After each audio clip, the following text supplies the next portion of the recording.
What is going on, everybody? Welcome back to the channel. Aftersound here, bringing you Splinterlands content every single day. We also stream right here on this channel as well as on Twitch, so make sure you come by and say hello.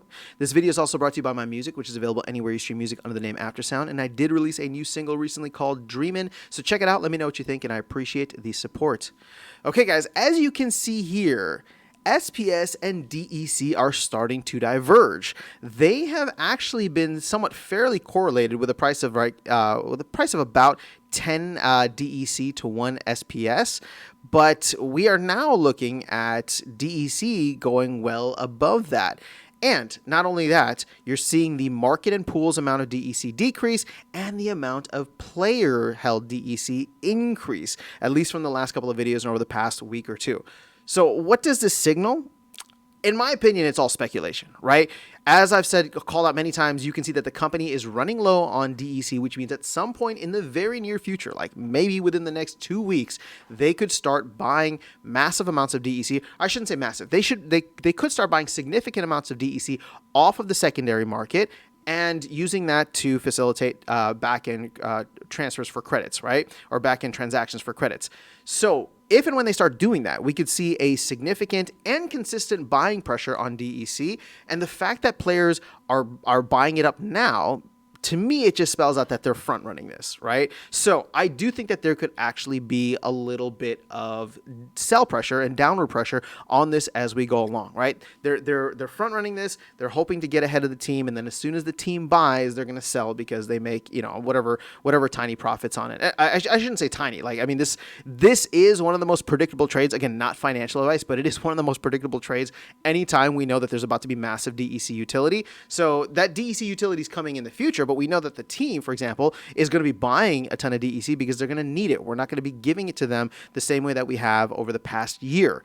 So once that happens, right, and I've talked about this at length, once that happens, team will start buying DEC. The closer it gets to peg, which is, you know, $1 per thousand, then we'll start seeing them buying SPS and burning SPS. But I still think that we are very far from that. There's a lot of reward cards that need to be burned still, and this is the number that I'm looking at here. The player-held DEC continues to go up and up and up, while the market and pools continues to go down. So as soon as we see company-held DEC start to increase, and I don't think it's going to be like a slow and steady, sorry, not decrease, but increase. I don't think it's going to be a slow and steady where they're just going to go buy like drip here and there. I would imagine if they're going to go in, they're going to buy, I don't know, 20, 40 million at a time, right? At least a week's worth at a time would probably make the most sense, so that Matt's not going in, whoever's handling it is not going in and buying. Maybe they'll have a bot set up, who knows, right?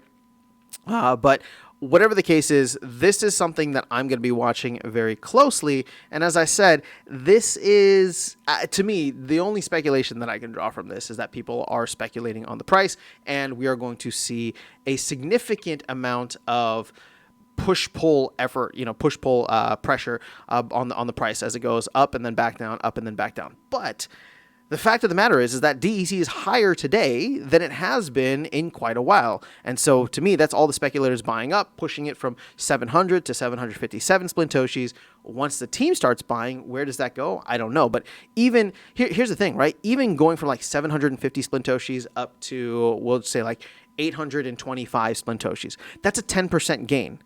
And again, I'm not trying to minimize or glorify a 10% gain, but a 10% gain that you may see in the next 2 to 4 weeks that you know is happening in an ecosystem that you already have value in, like I said, for some people, it's the most predictable trade. Now, I'm not doing this. I'm not holding a lot of DEC for that reason. I'm stacking some DEC right now to buy some land, but it is interesting to watch this play out in real time, and I'm trying to call it out in real time so that we can see, one, if I'm correct, and then two, what the, you know, to analyze the further implications of this, because a billion DEC sitting in player wallets, not doing anything, not being a productive asset, right? It's not sitting on land where, like, we could have like 2.5 billion DEC on land, but we don't.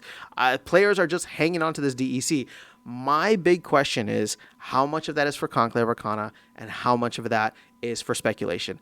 I have a feeling there's a lot in there for speculation, because Conclave Arcana, yeah, we know it's like March, April timeframe, or actually at this point, April timeframe for the pre-sale.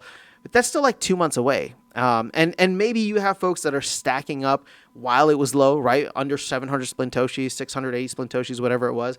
Maybe that's what they were doing. And that's actually quite a smart move, right? So for them, they're not speculating on the trade so that they can buy or so that they can sell DEC. What they're essentially doing is they bought the packs cheap, right? Because they're buying DEC at a discount, and then maybe they still get to sell the packs for a premium while getting the benefits. So, I kind of just thought of that on the spot, where it's like, maybe that is what they're doing. So we could see this being something where if they're not looking at it as a buy DEC low and then sell DEC and speculate higher, what they could be doing is buy DEC low, but essentially what you're doing is buying the packs for cheap, right? Because you're buying, let's say if you were to buy right now, you'd be buying a $3 pack.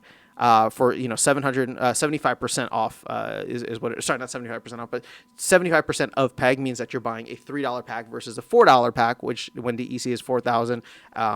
So here's the thing: if that ends up being the case, then they could buy the pack, get the benefit of the pack, sell the pack, right? Sell the pack for roughly still $4. They come away with a profit, but they get the promo card, count or whatever it ends up being, similar to what we saw with the beginning of Rebellion with Mantaroth and Grimbar Dude Smith, and then what we saw with like Dr. Blight, for example, all the way back in Chaos Legion.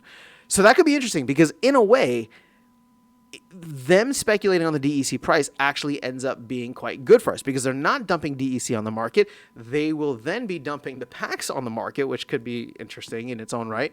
But half of the DEC would get locked up in the DAO. The other half would go to the team, and the team would just recirculate it on the back end, right? With any credits transactions. So I don't know. Maybe this could end up being a good thing. All this DEC that's being held by players. Maybe the team starts buying and no player starts selling because they know that they got these packs at a pretty cheap rate and they can use that to their advantage. So, like I said, that kind of just came to my head while I was talking about it, but it doesn't seem like a bad idea either. So let me know what you think in the comments below. That is all I have for you guys in this video. I'll catch you all in the next one and see you around the game. Take care.